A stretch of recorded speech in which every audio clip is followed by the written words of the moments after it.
keep up to date with our latest videos, please hit the subscribe button below. Hi, welcome to this video from racingbetdata.com. Today we're going to be looking at backtesting and how you can use the data sources on the website to allow you to backtest and link the two together. So I've started on the pre-race download file page, and what I'm going to do is download yesterday's file from the archive down the right hand side. So I'm going to download the 25th of the 5th, and I'm also going to go to the results and odds download file part of the website and download the yesterday's results file from the archive section. So again, go to the right hand side into May and download the results file. So while that's downloading, I've got the daily file already exported. So this was yesterday's daily file, and this is how it was presented before the race day's racing took place. So obviously it doesn't have or doesn't know any of the outcomes. So it doesn't know the starting price the horses went off at. It doesn't know where there were non-runners. It doesn't know where reserve horses were added. It doesn't know the result of the race. So to enable us to do any back testing, we need to be able to test the data as it was known before the race. And then the beauty of it is that we now have the results of that day's racing, and we can link the two together. And we can either link them by pulling data into the daily sheet, or we can do it the other way and opening up the results file and pulling data as we knew it in the morning into the results file. So that's exactly what I'm going to do. So here we have the results from yesterday's racing in the results file. Now you can use the data dashboard as an output tool for results. It gives very similar data, not broken down into the same specifics in terms of the in-play odds and the pre-race odd movements, but you may not necessarily need that if you're just looking for summary or top-level detail. So the results that you can get out of the data dashboard, the benefit of using that is that you can capture and export more than one day's worth at a time, whereas obviously using the results and odds downloads files, you're downloading one day's worth at a time as a comparison. So let's get into the data and see what and how we can pull it across. So back to the results file from yesterday. We obviously have the details of the race in the columns here. We have the horse name and we have the BSP, and in the first, or in the second and third column, we have the place the horse finished and the Betfair SP rank as well. Okay. Now what I'm going to start to do is pull across some of the data that we don't have in this sheet from the pre-race download file. So I'm going to hide some of this data here that we're not going to specifically use, just to open the screen up a bit more. And I'm going to insert a couple of columns in here. So the first column I'm going to insert is a profit and loss calculator based on backing. Now obviously you can do this based on laying, if laying is the strategy or the testing you want to do, but I'm going to use it for backing. So in here we need to say, I'm going to put a simple formula in and say if the horse's place was 1, then the profit needs to be the Betfair SP, and I'm going to bracket that, and we do a -1 to take away the stake, times 10, so we're assuming we're putting a 10 unit stake, and then I'm going to apply a 2% commission, so I'm going to times that by 0.98. So if it wins, if it came first, that's the profit we'd get. If we lost, we'd lose 10. Convert that to a currency cell just for display purposes, nothing else, and we can double click or drag that all the way down to the bottom there. So that automatically calculates your profit. I'm just going to trim off those additional rows that we don't need. So yeah, so that automatically calculates the profit, and if we highlight that, you would expect, as shown there, that if you backed every horse yesterday, you would have averaged a 22 pence loss for every horse that you backed, which you would expect for the market efficiencies. So we're going to insert another cell, another column, I might just add, actually, some days backing every horse could be profitable, especially on days where the favourites get turned over. So you see a lot of winners at high odds, but more often than not, and if you did that over a long period of time, you would show a negative. So what we're going to bring in from the pre-race download, we can bring in the predicted odds. So we had the predicted industry SP in column U, so we can bring that across. We can also bring across the horse's RBD rating. So we have the RBD rating and also now the rank, and we can bring that across. So if we wanted to examine the profitability of backing horses at a certain rating or above, or their top rank, or if their odds exceeded the predicted industry SP odds, we can set some rules and testing on that. So I'm just going to use these as an example, and none of this is designed to be a long-term profitable strategy. It may well be, but I'm just doing very top level and just showing you a demonstration of how you can link some of the files together. So let's bring across predicted SP. Now we're going to use SUMIFS, and these are all relatively simple and similar formulas to bring the data across. So we're going to use SUMIFS, and the sum is asking us here what we need to fill in. So it's pretty self-explanatory. So it's saying where is the sum range, and the sum range is in the daily file in column U, and the first criteria range. So we're going to use the date as a unique hook. So we're selecting column A, and where column A matches the cells in column A, as it turns out in this sheet, it'll find a match.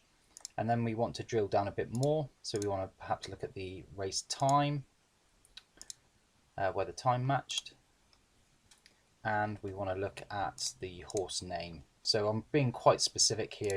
You may not need the time. The chances of a horse with the same name running on the same day and at the same time, very, very unlikely. You do get some dual active horses, and I'll touch on that in a moment. So we're looking at the horse name, where the horse name matched in L2. So you can see that that's already brought across, and I'm just going to convert that to a decimal cell. It's already brought across the predicted industry SP for Royal Rendezvous in the top. I'm just going to double click, and that will populate all the way down. And where we've got this 9999, touched upon this on a previous video, this is where the horse was a reserve horse. So there wasn't a tissue price formed for that horse in that race. So there's no possible way of obtaining that. There wasn't a predicted SP. It's one of those that we just have to strike off and void, that we couldn't predict the SP before that race for various reasons, one of which there'd be a lot of reserve horses and not all of them will run, and that would skew the prediction. But you can see for most of the others here, they're all coming through with predicted decimal odds, another couple of reserve horses as we scroll down, and then we're at the bottom of the data set. So that's how you can pull the predicted SP over. And very similar method, I'm going to pull over the RBD rating. Now, as I said as well, we could have done this the other way. So we could have generated the profit column in here, and then done a SUMIFS in the daily file and added a column at the end here perhaps to show what the profit was, and then we can reverse engineer it. It's 6 and 2 3s really, whichever way you want to do it and feel most comfortable handling the data, you get the same output and the same net result.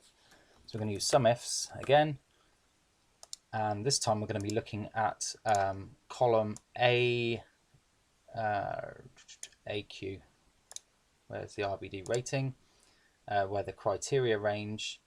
So we're going to use the same level of detail here. So we're going to look at the date, where the date matches. Then we're going to look at the time, where the time matches. And we're going to look at the horse name, where we have a horse name match. Now, one thing just to point out on horse names, and I touched upon it earlier, is where you perhaps have two horses with a similar name or same name running concurrently, so they're in the same career path. Now, the data that pulls into the results file that we're looking at here is a separate feed to the data that pulls into our pre-race download. So the data in the results file will be Betfair named. So this is how the name would appear on Betfair. And there shouldn't be any horses with bracketed info. There may be instances on the pre-race download file and indeed in the RBD database where there is a dual active horse running, or in some instances there's a couple of horses with the same name that are active at the same time period, and they would have a bracketed suffix to their name, which would be the country of origin. Okay, so that's one thing to look out for. So even though this is an automated way of pulling data across, it may still need a manual eye run over it depending on what you're looking at. There are ways actually to do the analysis automated by pulling out data before any open bracket. So that's a good way of doing it as a unique hook, which you could build into your formula where you wouldn't have to run your eye over it manually. Okay, but just be aware of that. So we're going to drag down the RBD rating again, and I'm just going to convert that to, it doesn't need to be decimalized because it's a round number. And as you can see here, we've got a couple of NAs that are pulled through. Now before I do it, I'm just going to fix this data. So what I'm doing is doing a copy of those two columns, paste special, and then I'm going to paste values. So you can see here we've got the values now hard coded. We don't have that formula linking to the other sheet, so it just makes it quicker, more efficient. Just going to filter here, so it's filter on NAs.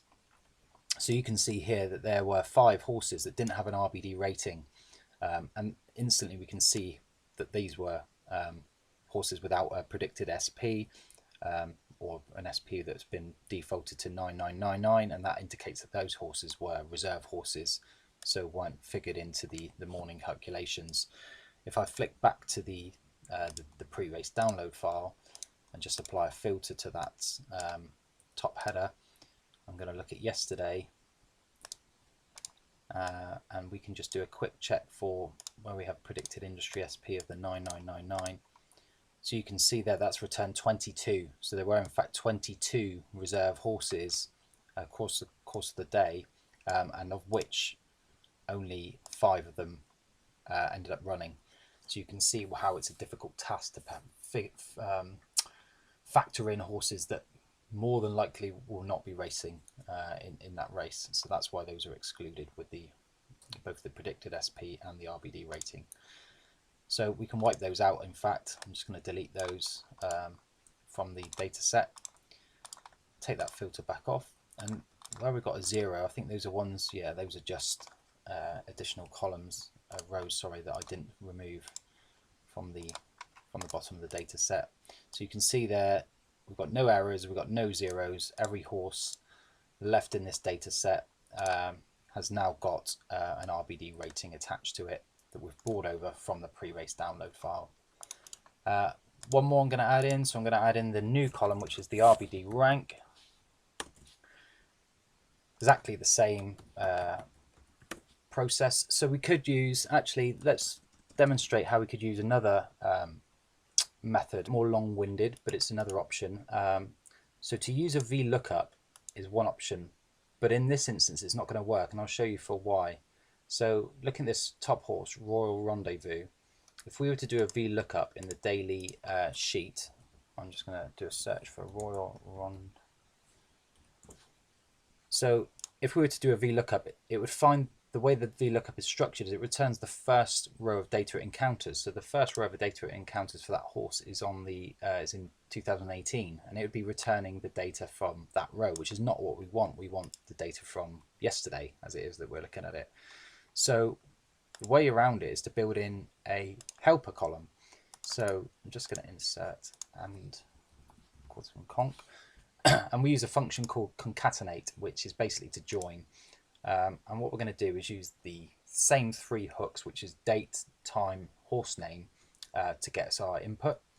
It's a bit more long-winded, but it's another way to do it if SUMIFS isn't functioning, and it's good to have another string to your bow. So we're going to use the date, and we're going to The times one is just converting that to a number, just to make sure it's standard. And the same for the time, just going to convert that to a number. And what that will do is generate a unique hook for us. And again, I can drag that all the way down. We don't really need to see what that is. It's just created there as our reference point. And we're going to do the same in the pre-race download file. So I'm going to call it conc, and I'm going to apply the concatenation rule. We're going to get the date, times it by 1. We're going to get the time, times it by 1 to convert it to a number, and add the horse name. And again, we can drag that all the way down to the bottom. Okay, so now we have two similar reference columns that we can link to, and we should be able to do a VLOOKUP now. So if I do a VLOOKUP on the concatenator that we've just created, and we're going to go back to the pre-race download and reference from the column that we've just created, which is the leftmost, and all the way across to find the RBD rank, which you can see here, that little box that's popped up is 45C is the 45th column, and that's the column we want to return. And we can say the range lookup is false to make sure it's an exact match, and you can see that that has returned the RBD rank into column V for us. And again, we can double click that and drag that all the way to the bottom, and that will populate the RBD rank that is the new feature. So I'm just going to do a copy and freeze the data. And now what we can do, because we've got this data already in here, we can remove that concatenation reference column. We don't need it. So that's shown you how you can bring across the predicted SP, the RBD rating, and the RBD rank. You know, you can bring across whatever it is that you want. You can link one way or the other to get that info in. And then from there, you can start analyzing. So we've already created our profit and loss column. And then you can start filtering. And bear in mind, we're only looking at 1 day's data here. So there's no point jumping through hoops. If something looks, wow, that generated a load of profit yesterday, it's going to do that tomorrow and the day after and the day after. Not necessarily the case with back testing. You need to ensure you've got a reasonable data set. So it needs to be a significant amount, and you know, you're talking months worth of data really to have any confidence in that data.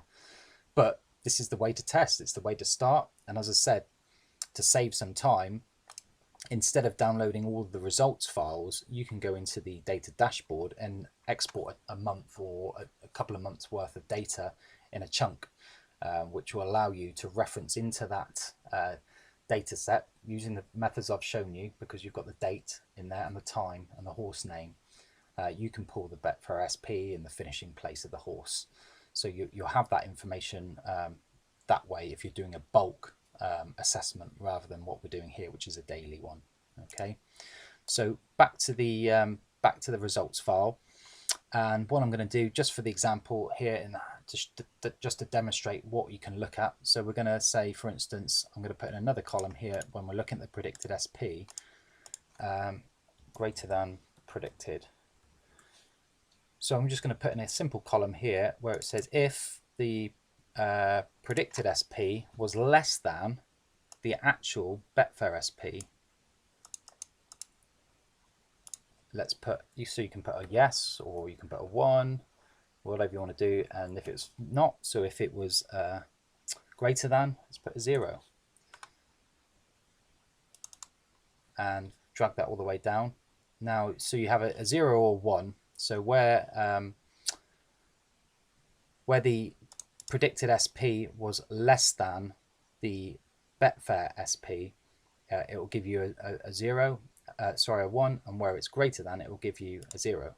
So then we can filter by, let's just look at all the 1s, and you can highlight the profit column, and you can actually see that by backing horses that had a Betfair SP greater than the predicted SP for yesterday, it would have generated you a £42 profit overall for those races. Like I said, doesn't necessarily mean that that is going to be the case all the time, every day, every week, but it's how you can start analysing. So I'm going to take that column out, that filter out, and then let's have a look at the RBD rating. So you may say, you can use the filters here and say any RBD rating that was greater than 110, we're going to back it, because we've already created the profit and loss. And again, you can highlight that column. So you can actually see that backing every horse yesterday with an RBD rating of over 110 would have generated a total profit of £930. Now again, that's not to say that this is a long-term basic profitable solution, because it probably isn't. It so happened to be that yesterday backing horses of a RBD rating of over 110 did turn profitable. But then if we filter this by, okay, so they're over 110 and they were the top 3 ranked in the race, you can see that that then turns to a negative. So that obviously demonstrates that there was a horse that was not in the top 3 in the highest ratings for that race, but it was over 110 and it obviously ended up winning. So you can use, this is how you can use those filters to start building and analyzing. You can obviously use existing filters in there. So if you wanted to look at just the favorites, so let's take these filters off and have a look at, go back to what I looked at a minute ago. So if we filter this by where the horses odds were greater than the predicted odds, we've obviously already shown you that it's a £42 profit. Let's have a look at horses that were ranked as favourite and their odds were greater than predicted. So you can see these are potentially generated more than half of those horses won yesterday and generated £131 profit. But again, as I said, it's just demonstrating what you can do with the data rather than saying this is a foolproof system. So that's just a real brief example of how you can link these two sheets together, or you can link exports from the data dashboard together into the pre-race download, and you can do it vice versa. So like I said, the options are there, the choice, the data is provided. It's then down to you how you want to slice and dice it. But we hope this video has given you a starting point to springboard from, and to allow you to start analysing data on a daily basis. Thank you for your time.